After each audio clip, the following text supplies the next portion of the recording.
नमस्कार। पिछले वीडियो में हमने बिहारी का परिचय और उनके दोहों पर चर्चा की थी। आज उनके बाकी के जो दोहे हैं उन पर चर्चा करेंगे।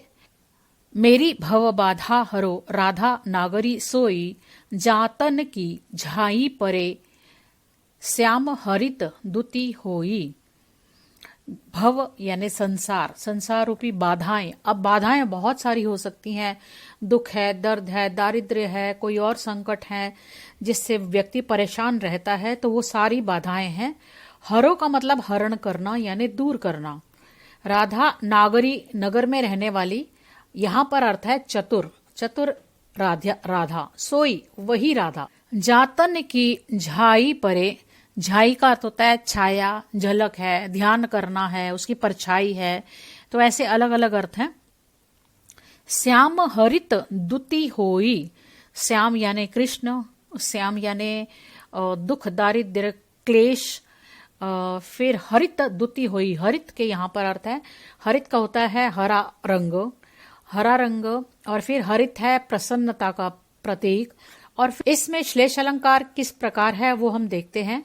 श्लेष का अर्थ होता है चिपकना, यानी एक शब्द के बहुत सारे अर्थ होते हैं और उन्हीं अर्थों के अनुसार वो चीज और भी नए नए अर्थ प्रकट करने में सक्षम होती है। जिस तरह से यहाँ पर हरित शब्द है तो इसके 3 अर्थ हैं। या फिर 1-2 उदाहरण मैं आपको बताती हूँ।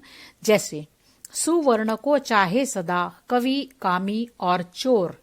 सुवर्ण, यहाँ पर सुवर्ण के 3 अर्थ हैं। श्लेष अलंकार है, 3 अर्थ हैं। सुवर्ण का मतलब होता है सुवर्ण, अच्छे वर्ण, अच्छे शब्द। कवि, कामी और चोर। कवि अच्छे अच्छे शब्दों का चयन करके अपनी कविता का सृजन करता है। दूसरा, सुवर्ण को चाहे सदा कवि, कामी। कामी के संदर्भ में सुवर्ण का अर्थ है अच्छे रंगरूप वाली स्त्री। कामी व्यक्ति जो होते हैं वो सुंदर स्त्रियों का साथ चाहते हैं, सुवर्ण। और तीसरा है सुवर्ण यानी सोना। चोर के संदर्भ में सोना यानी गोल्ड है इसका अर्थ, गोल्ड। चोर के संदर्भ में इसका अर्थ है सोना यानी गोल्ड। ठीक है। एक और है, रहीमन पानी राखिए बिन पानी सब सून, पानी गए न उबरे मोती मानुष चून। तो यहां पर पानी के 3 अर्थ हैं। रहीमन पानी राखिए बिन पानी सब सून, पानी गए न उबरे। पानी का अर्थ होता है तेज, चमक, सम्मान। और पानी का अर्थ होता है जल। तो मोती मानुष चून, मोती के संदर्भ में पानी का अर्थ है तेज या चमक। जो मोती जितना ज्यादा चमकदार होगा उतनी ज्यादा उसकी कीमत होगी। मानुष यानी व्यक्ति के संदर्भ में पानी का अर्थ है सम्मान। अगर व्यक्ति ने अच्छे कर्म किए हैं तो उसका हर जगह सम्मान होगा। कहते हैं जिंदा है जो इज्जत से वो इज्जत से मरेगा। तो अच्छे काम करेंगे तो हमारी मृत्यु पर भी लोग जो होंगे हमारा नाम जो है वो सम्मान के साथ लेंगे। तीसरा अर्थ है जल। चून के संदर्भ में पानी का अर्थ है जल। चून के 2 अर्थ मिलते हैं हमें। चून का मतलब होता है आटा, रोटी बनानी है तो आटा गूंदना पड़ेगा, उसके लिए जल की जरूरत है। या फिर सफेदी के लिए चूना जो होता है, चूना अगर सफेदी करनी है तो चूने में पानी डालना पड़ता है। तो ये दोनों ही अर्थ उसमें आते हैं। तो श्लेष अलंकार का मतलब ये होता है जब एक शब्द के साथ बहुत सारे अर्थ निकल कर आते हैं। अब यहाँ पर हरित शब्द जो है इसके बहुत सारे अर्थ हैं। मैं पहले पूरा दोहा आपको समझाती हूँ, साथ साथ एक्सप्लेन करती जाऊंगी। मेरी भव बाधा हरो, मेरी भव बाधा, मेरी संसार रूपी बाधाएं जो हैं, मेरे संसार रूपी जो विघ्न हैं, दुख हैं, कष्ट हैं, उसका हरण करो। उसका हरण वही राधा कर सकती है।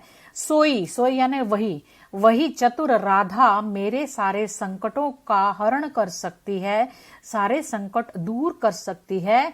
जातन की झाई परे, जिसके तन की झाई पड़ने से श्याम हरित दुति होई। अब यहां पर 3 अर्थ हैं। श्याम हरित दुति होई, यहां पर है श्याम का मतलब होता है कृष्ण। कृष्ण जो है हरित द्युति के हो जाते हैं। कृष्ण जो है श्याम राधा को देखते ही प्रसन्न हो जाते हैं।